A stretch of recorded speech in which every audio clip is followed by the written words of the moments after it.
আজকে বানাবো এই যে এই বড় বড় গাঠি কচুগুলো। এগুলো কী কচু আমি ঠিক বলতে পারবো না।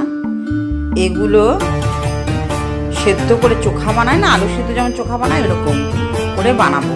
হ্যাঁ, তোমরা সেদ্ধ করে নি। হ্যাঁ, আসছি ফিরে। হ্যালো বন্ধুরা, রোজকার রান্না বান্নায় আমি সোমা। আবার আমি আজকে রোজকার মতন আজকে আবার রান্না নিয়ে আসলাম। আজকে করবো গাঠি কচুর ভর্তা। না, অনেকটা ভর্তা জিনিসটা আলাদা। এটা হচ্ছে যে আলুর চোখা যেমন করে, যে গাঠি কচুর চোখা করবো। এই গাঠি কচুগুলো সেদ্ধ করে নিয়েছি। এবার চোখলা ছাড়িয়ে নেব। চোখলাগুলো ছাড়িয়ে গাঠি কচু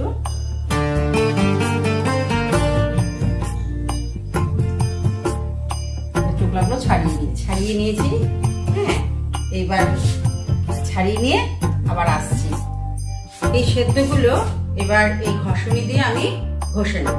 হ্যাঁ, তোমরা আমি কিভাবে ঘষে নিই সেটাও তোমাদের দেখাচ্ছি।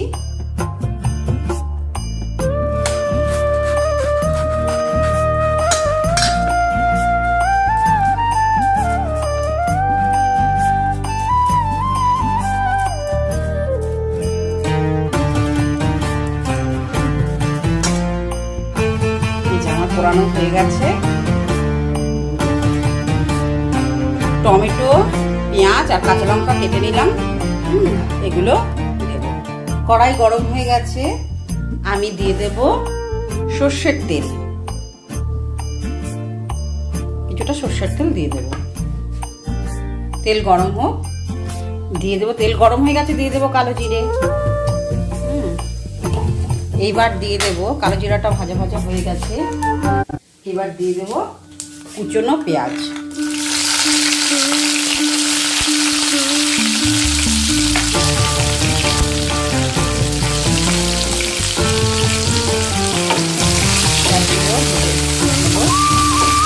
লাল লাল করে ভেজে নিতে হবে পেঁয়াজগুলো।